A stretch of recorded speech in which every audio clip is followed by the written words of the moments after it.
ఇందిరమ్మ రాజ్యం అంటే రాష్ట్ర ప్రజలందరూ కూడా ఆశించింది, భావించింది ఒక సంక్షేమ రాజ్యాన్ని ఏమన్నా తెస్తారేమో. గతంలో ఉన్న కేసీఆర్ గారి ప్రభుత్వం కంటే ఎక్కువ సంక్షేమ కార్యక్రమాలు చేసి ఒక అపోహ, ఒక అభిప్రాయం ప్రజల్లో వచ్చింది. కానీ ఇవాళ రేవంత్ రెడ్డి గారి ప్రభుత్వ వ్యవహారం చూస్తుంటే ఇందిరమ్మ రాజ్యం అంటే తిరిగి ఎమర్జెన్సీ రోజులను గుర్తుకు తెచ్చే విధంగా ఆడబిడ్డలను జైల్లో పెట్టడమే ఇందిరమ్మ రాజ్యం అన్నట్టుగా వ్యవహారం చేస్తా ఉన్నారు. ఇవాళ రాష్ట్రంలో రేవంత్ రెడ్డి గారి ప్రభుత్వం మీద ఎంత వ్యతిరేకత ఉంది అంటే ఎక్కడ ఒక కుటుంబ సభ్యులు 10 మంది జమైనా లేదా ఫ్రెండ్స్ ఒక 4-5 ఏదైనా ఫంక్షన్లో కలుసుకున్నా ఈ ప్రభుత్వం గురించి చర్చ వస్తే ఖచ్చితంగా ఖండితంగా మాట్లాడుతున్నారు. ఈ ప్రభుత్వం మమ్మల్ని మోసం చేసి వచ్చింది. రేవంత్ రెడ్డి కాంగ్రెస్ పార్టీ అరిచేతిలో వైకుంఠం చూపెట్టి 6 గ్యారంటీలు 100 రోజులోని అడ్డమైన మాటలు చెప్పి 420 హామీలిచ్చి గద్దెనెక్కిండ్రు అనే మాట ఒక్కరు కాదు, రాష్ట్రంలోని ప్రతి ఒక్కరూ మాట్లాడుతున్నారు. సరే, భాష కొన్ని సందర్భాల్లో కొంతమందికి కడుపు మండి పంట ఎండి గట్టిగా వచ్చిండొచ్చు. అక్కడక్కడ ముఖ్యమంత్రి గారికి ఇట్లా మాట్లాడితేనే అర్థమవుతుందని చెప్పి కూడా, ఎందుకంటే ఆయన బజారు భాష మాట్లాడుతున్నాడు కాబట్టి అదే భాషలో మాట్లాడితేనే ఆయనకు అర్థమవుతుందని చెప్పి కొంతమంది గట్టిగా మాట్లాడుతుండొచ్చు. కానీ నేను ఇవాళ రాహుల్ గాంధీ గారు అయితే తెల్లారి లేస్తే ఒక రాజ్యాంగం పుస్తకాన్ని పట్టుకొని ఆయన ఏదో రాజ్యాంగ రక్షకుడిలాగా మొహబ్బత్ కి దుకాన్ అని ఏదైతే పెద్ద పెద్ద మాటలు చెప్తా ఉంటారో ఆయనను అడుగుతా ఉన్నా, ఇదేనా మీరు చెప్పిన ఇందిరమ్మ రాజ్యం? ఇదేనా మీరు చెప్పిన మొహబ్బత్ కి దుకాన్? జనం తిడితే, జనం ఆక్రోశిస్తే, జనం గట్టిగా మాట్లాడితే జర్నలిస్టులను జైల్లో పెడతారా? జనం గట్టిగా మిమ్మల్ని నిరసిస్తే, జనం గట్టిగా మీ మీద గొంతు విప్పితే దాన్ని చూపెట్టిన పాపానికి ఇవాళ జర్నలిస్టులను జైలుకు పంపుతారా?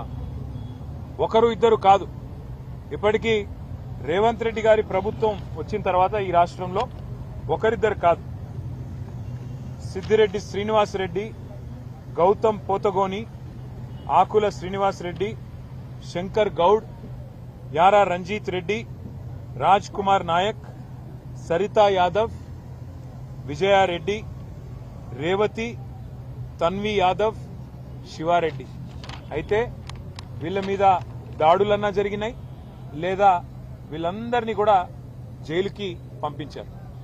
అంటే ఇంత నికృష్టంగా కేవలం ప్రభుత్వం మీద ఉన్న అసహనం ఏదైతే ప్రజల్లో ఉందో, ప్రభుత్వం మీద ఉన్న అభిప్రాయం ఏదైతే ప్రజల్లో ఉందో దాన్ని అక్కడ మెయిన్ స్ట్రీమ్ మీడియా పట్టించుకోవట్లేదు కాబట్టి, ప్రధాన మీడియాని రేవంత్ రెడ్డి గారు మేనేజ్ చేస్తున్నారు కాబట్టి, వాళ్ళు చూపెడతలేరు కాబట్టి ప్రజలు ప్రత్యామ్నాయ మీడియా అయిన డిజిటల్ మీడియాలో తమ ఆక్రోశాన్ని వెలగక్కితే, రేవంత్ రెడ్డి భాషలోనే రేవంత్ రెడ్డికి ఆయన స్థానాన్ని గుర్తు చేస్తే ఇవాళ ఈ రకంగా మాట్లాడడం అనేది, ఈ రకంగా జర్నలిస్టులను జైల్లో పెట్టడం అనేది ఎంతవరకు మంచిదో ఆయన కూడా ఆలోచించుకోవాలి. ఎందుకంటే ఈరోజు వీళ్ళకి జరిగింది రేపు తప్పకుండా కాంగ్రెస్ నాయకులకు, కాంగ్రెస్ కార్యకర్తలకు కూడా జరుగుతుంది.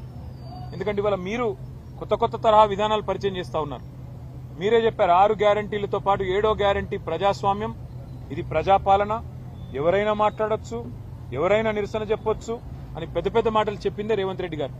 కానీ ఈరోజు ప్రజలు గొంతు విప్పితే తట్టుకోలేకపోతా ఉన్నారు, కనీసం వాళ్ళ ఆవేదనని అర్థం చేసుకునే ప్రయత్నం కూడా చేసుకోలేకపోతా ఉన్నారు. నేను ఇంకొక మాట కూడా అడుగుతా ఉన్నా రేవంత్ రెడ్డి గారిని, మీరేమో ఏదో మీ భార్య పిల్లల్ని ఎవరో దూషించారు అని చెప్పి ఆక్రోశిస్తున్నారు అసెంబ్లీలో, మరి మిగతా వారి కుటుంబాలు లేవా? వేరే నాయకులకు కానీ మీరు దూషించినప్పుడు, మీరు అడ్డగోలుగా మాట్లాడినప్పుడు, మీరు మా పిల్లలతో సహా, మైనర్ పిల్లలతో సహా అందరి మీద నీచాతి నీచంగా మాట్లాడినప్పుడు, అసభ్యంగా అక్రమ సంబంధాలు అంటగట్టినప్పుడు, నికృష్టంగా మాట్లాడినప్పుడు ఆ రోజు మాకు కుటుంబాలుంటాయనే సోయి లేదా? ఈ రకంగా నువ్వు మాట్లాడితేనేమో మంచిది, ఇంకొకరు మాట్లాడితే మంచిది కాదా? అందుకే నేను రేవంత్ రెడ్డికి చెప్పేది, ఇక్కడైనా బుద్ధి తెచ్చుకో, ఇక్కడైనా సిగ్గు తెచ్చుకో. ఇప్పుడే మేమిద్దరు జర్నలిస్టులను కూడా కలిసినాం.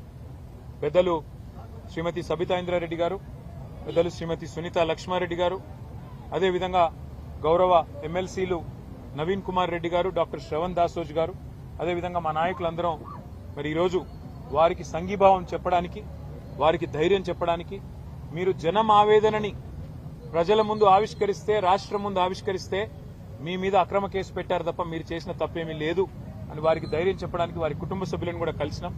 వారికి ధైర్యం చెప్పాం. తప్పకుండా వారి తరపున న్యాయ పోరాటం చేస్తాం. ఇందులో వెనక్కి తగ్గే ప్రశ్నే లేదు.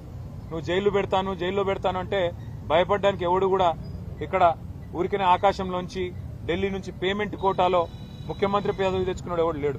మేమందరం జనం నుంచి వచ్చిన వాళ్ళం, ఉద్యమాల్లోంచి వచ్చిన వాళ్ళం, ఎవరికి కూడా భయపడేటోళ్ళం కాదు. జైళ్లకి, కేసులకి, బెదిరింపులకి, నీ ఊకదంపుడు ఉపన్యాసాలకి భయపడేటోడు ఎవడు కూడా లేడు. పెట్టుకో, ఏం కేసులు పెట్టుకుంటావో పెట్టుకో, ఏం చేసుకుంటావో చేసుకో. కానీ ఒకటి మాత్రం పక్కా, రేవంత్ రెడ్డి గారు రేపు ఇదే శాస్తి నీకు కూడా జరుగుతుంది. నిన్ను ఈరోజు నీకు వంతపాడుతున్న వాళ్ళకు కూడా తప్పకుండా జరుగుతుంది. నేను జర్నలిస్టు సోదరులను కూడా అడుగుతా ఉన్నా, సోదరిమణులను కూడా అడుగుతా ఉన్నా. ఇవాళ వాళ్లకు జరిగింది రేపు మీకు కూడా జరగవచ్చు. కేవలం వాళ్ళ తప్పేంది? ఈరోజు జనం తిడుతుంటే, జనం ఆక్రోశిస్తుంటే వారికి ఒక ప్లాట్ఫామ్ ఇవ్వడమే తప్ప, వారి వేదనను రాష్ట్రం ముందు ఆవిష్కరించడం తప్ప, సమాజం ముందు బయట పెట్టడం తప్ప ఏం చేశారండి తప్పు? వాళ్ళ జైల్లో పెట్టాల్సినంత తప్ప ఏం జరిగింది? అందుకే నేను అనేది, ముఖ్యమంత్రి గారు కుటుంబాలు అందరికీ ఉంటాయి. ముఖ్యమంత్రి గారు గుర్తుపెట్టుకోండి, మీరిచ్చిన హామీలు అమలు చేసేదాకా ఖచ్చితంగా ప్రశ్నిస్తూనే ఉంటాం, ఖచ్చితంగా నిలదీస్తూనే ఉంటాం. ఖచ్చితంగా ఫోర్త్ ఎస్టేట్ అయిన మన జర్నలిస్ట్ సోదరులు కూడా, పత్రికా ప్రపంచం, డిజిటల్ మీడియా ప్రపంచం కూడా మిమ్మల్ని, మీ ప్రభుత్వాన్ని, మీరిచ్చిన వాగ్దానాలు అమలు చేసేదాకా ప్రజలు నిలదీస్తూనే ఉంటారు. మరి పత్రికలు కూడా నిలదీస్తూనే ఉంటాయి, జర్నలిస్టులు కూడా ప్రశ్నిస్తూనే ఉంటారని చెప్పి కూడా వారికి గుర్తు చేస్తూ, ఇవాళ ఈ రాష్ట్రం కాంగ్రెస్ ప్రభుత్వం వచ్చిన తర్వాత అన్ని రంగాల్లో విఫలమైందన్న మాట నిన్న ముఖ్యమంత్రి గారు స్వయంగా ఒప్పుకున్నారు. నిన్న స్టేషన్ కన్పూర్ పోయారు ముఖ్యమంత్రి గారు. అక్కడ చెప్తున్నాడు 71,000 కోట్ల ఆదాయం తగ్గింది అని చెప్తున్నాడు. ఎవరి వల్ల తగ్గింది? ఎవరి అనాలోచిత, ఎవరి నెగటివ్ పాలిటిక్స్ వల్ల, నెగటివ్ పాలసీస్ వల్ల, నెగటివ్ ధోరణి వల్ల తగ్గింది చెప్పండి మీరు. ఒకవైపు మీరే చెప్తున్నారు అంతా దివ్యంగా ఉందని చెప్తారు, మా ప్రభుత్వం వచ్చినాక పెట్టుబడులు ఇబ్బడి ముబ్బడికి వస్తున్నాయని చెప్తున్నారు. ఇంకోవైపు మీరే చెప్తున్నారు మా ప్రభుత్వం వచ్చినాక రైతులు సంతోషంగా ఉన్నారు, రుణమాఫీ చేసినాం, అగ్రికల్చర్ బాగుందని చెప్తున్నారు. మరొక వైపు మీరే చెప్తా ఉన్నారు రియల్ ఎస్టేట్ రంగం బాగుంది, అంతా బాగుంది, ముఖ్యమంత్రి గారు 18 గంటలు పనిచేస్తున్నారని డబ్బా కొడుతున్నారు. మరి అంతా బాగుంటే 71,000 కోట్ల ఆదాయం ఎట్లా తగ్గింది? అంతా బాగుంటే తెలంగాణ తిరోగమనం వైపు ఎందుకు ప్రయాణం చేస్తున్నది? తిరోగమనం వైపు ఎందుకు పయనిస్తున్నది? దీనికి సమాధానం ఉందా? తెలంగాణ రైజింగ్ అంటూ హోర్డింగ్లు, కానీ ఈ Telangana rising, Telangana is falling అని ముఖ్యమంత్రి స్వయంగా నిన్న అప్రూవర్ అయినాడు, కన్ఫెషన్ ఇచ్చినాడు. అవును, తెలంగాణను నీ పరిపాలనలో ఒక పిచ్చోడి చేతిలాగా రాయిలాగా మార్చినావు. పిచ్చోడి చేతుల రాయి ఎట్లయితుందో ఇలా ఈ రాష్ట్రం ఒక పిచ్చోడైన రేవంత్ రెడ్డి చేతిలో, ఆయన విధానాల వల్ల, ఆయన నెగటివ్ పాలసీల వల్ల ఈరోజు ఒక్క వర్గం కూడా ప్రజలు సంతోషంగా లేని పరిస్థితి వచ్చింది. మరి అదే ఆక్రోశాన్ని ప్రజలు వ్యక్తం చేస్తుంటే జర్నలిస్టులను జైల్లో పెడతానని చెప్పి ఇవాళ ఏదైతే నియంతృత్వ పోకడలు పోతున్నాడో రేవంత్ రెడ్డి గారు, తప్పకుండా దీనికి తగిన సమాధానం కాలం చెప్తుంది. మేము ఇవాళ తీవ్రంగా ఈ అరెస్టును, ఈ వేధింపులను ఖండిస్తూ మా పార్టీ తరఫున మరి అందరం కూడా వారికి ధైర్యం చెప్పడానికి వచ్చాం. ఈ రోజు గుర్తుపెట్టుకోండి, మళ్ళీ జర్నలిస్ట్ సోదరులకు నేను చెప్తా ఉన్నా, ఈ రోజు ఒక ఇద్దరికి జరిగింది, రేవతి గారికి, తన్వి యాదవ్ గారికి. రేపు మీకు కూడా జరగవచ్చు, రేపు ఇంకొకరికి జరగవచ్చు. వాళ్ళకి జరిగిందిలే మనకేమి అని నిర్లిప్తంగా ఉంటే, ఉదాసీనంగా ఉంటే రేపు మీ మీద కూడా పడతారు, మిమ్మల్ని కూడా లోపల పెడతారు. కాబట్టి దయచేసి ప్రజాస్వామిక స్ఫూర్తిని కాపాడే విధంగా రాహుల్ గాంధీకి, ఆయన పార్టీకి ప్రజాస్వామ్య లక్షణాల్ని మళ్ళీ గుర్తు చేసే విధంగా దయచేసి మీడియా కూడా గొంతు విప్పాలని చెప్పి కూడా మేము మిమ్మల్ని కోరుతూ